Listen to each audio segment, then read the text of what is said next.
As if the GFX lineup of cameras couldn't get any more affordable, here we are, the 50S2 just announced. You have a digital medium format camera, more affordable than ever. However, there are some interesting things about this thing that we gotta talk about. And I got a 100S recently, and you could expect to see some comparisons and a ton of content comparing these two and talking about the 50S2 at length in future videos. But at first glance, this looks to be a shot across the bow. Looking at people that are professional image makers and those that are having something that's a bit long in the tooth in terms of their imaging solution, and those that are in predominantly controlled environments, studio, product, that kind of thing, telling them that, hey, you really want to bump up in image quality? Well, we got something for you. Medium format goodness. Okay, listen, let's talk about this camera. Let's talk about what it can do. I got to take it to several different environments, a poolside fashion show. We got to take it outdoors during a photo walk. Oh, I also got to take it from that desk to this wall and do some product shots. So that was really cool. And all of this has left me with some really interesting thoughts about what this camera can do and who it's for. And we're gonna talk about that in this video.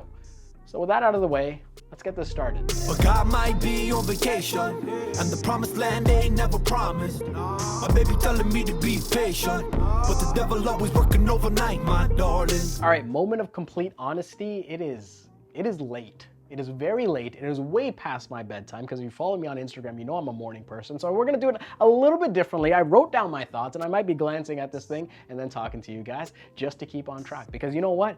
I'm not gonna do this twice. No, I'm not gonna record a video twice. Not today. We're gonna get this done, and we're gonna do it together. So let's talk about this camera. So first things first, you have a 51 megapixel medium format sensor that, again, they will tell you, 70% larger than full frame, unique rendering, all that kind of stuff, yada, yada, yada. It's great, great stuff. But this sensor is an older sensor. It's the one that they originally announced years ago, a contrast-based focusing sensor that when you compare this to the 100S, because the 100S is a backside illuminated sensor, you're actually gonna get the same dynamic range, even though the photo sites are larger on the 50S2 sensor. Now, enough of that technical jargon. What it basically boils down to is that you can expect up to 14 stops of dynamic range, maybe a little bit more in the field, which is fantastic. If you're capturing things that have a lot of shifting between light and dark, especially skin, if you really want to get that gradation in the skin, tons of dynamic range for you to work with. Maybe that was too many tons, okay? I shouldn't go here and throw that many tons at this thing. Now, with this camera, they did upgrade the processor. The processor is now a 4th generation quad core that they've been using for a lot of their recent cameras that they've announced. And this is something that brings in a ton of new features. A slew of new features that many of you already would have heard about on previous Fujifilm cameras, such as the tone curve, nostalgic negative, focus limiter, better autofocus, an upgraded pixel shift that gives you a 205 megapixel image, the clarity adjustments, and well, about 70 more new upgrades and features in this camera compared to the first 50S. Oh, and that pixel shift, it's getting better and better. Again, if you want to take this massive billboard-esque shot and you're working with things that are not moving, like I was here, you can take this image and spit out a 205 megapixel image that would, well, really future-proof whatever it is you're capturing. Now, I didn't mention it yet, and I probably should have let off with this thing. The 50S2 has the exact same body and dimensions as the 100S. I asked if there was even a marginal difference. Not really. The only way to tell them apart is on the left side of the camera. Under the GFX, you will see 50S2. Now, with that identical body and size and weight even, you have an improved image stabilization unit. This one, because of the sensor, you actually get 6.5 stops of image stabilization compared to the 50S, which is a little bit less.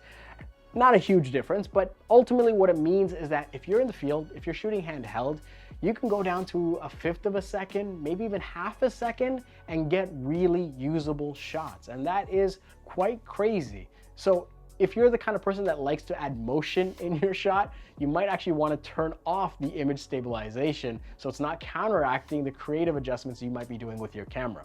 Oh, and before I move on, listen, there's about 75% of you that enjoy these videos and you're not subscribed. So if you're not subscribed, subscribe, and you can always mute me after the fact. I won't take it personally.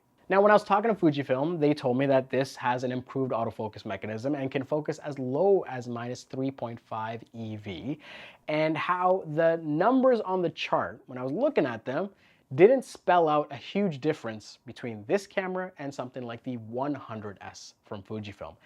In practice, when I was in a tough situation, and here's the thing, it is a tough situation. Low light fashion show, not a lot of spotlights, and motion involved in this, not a lot of contrast in some places.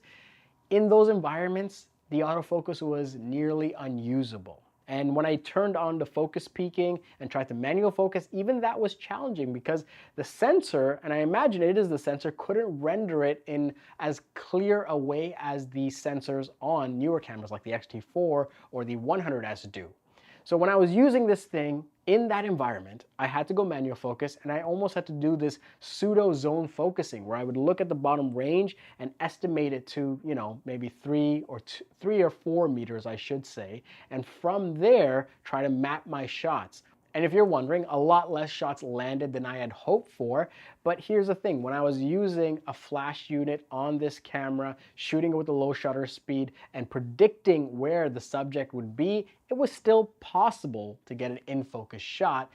But this camera is not going to do you any favors. This camera is not going to do the heavy lifting. You really have to bring that gusto. You have to bring that technical knowledge, really have to apply to get those in-focus shots in these kinds of environments. And that's the big delineation between a camera like the 50S2 and the 100S. The 100S brings so much that, it does a lot of things automatic for you. It makes the job really, really easy. The 50S2, if you're going to be taking it out to low light, low contrast, high moving environments, the onus is on you, my friend. You got to make sure you're able to back it up.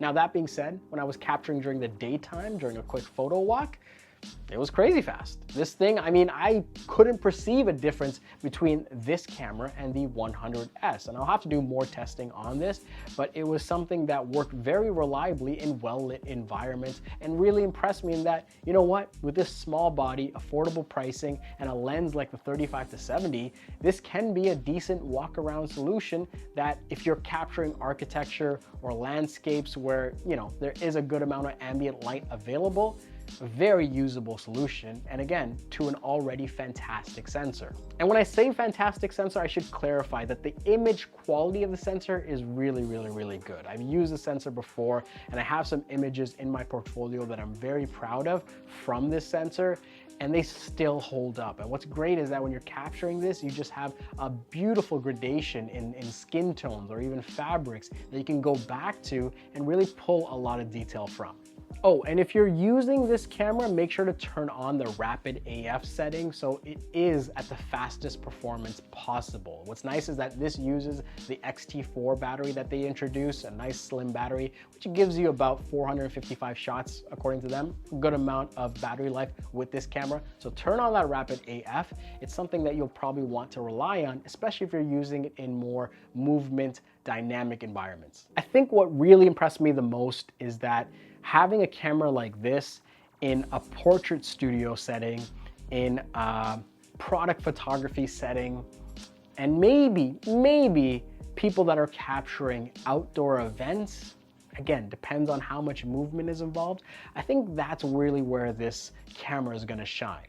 Oh, I should also mention architecture and maybe some landscapes, but that kind of stuff, well, I think that's a really special spot for the 50S2. Now, to wrap this up, if I had to predict, I feel like there might be this narrative of poo-pooing this camera because of the sensor. And I think that early reviewers that might get their hands on this are going to be overly critical of what holds back this sensor in some situations. And to that, I say, well, at the end of the day, these sensors are better than 95% of photographers. So while you can't use it in every scenario, there are still quite a bit where you can use a camera like this and expect great results.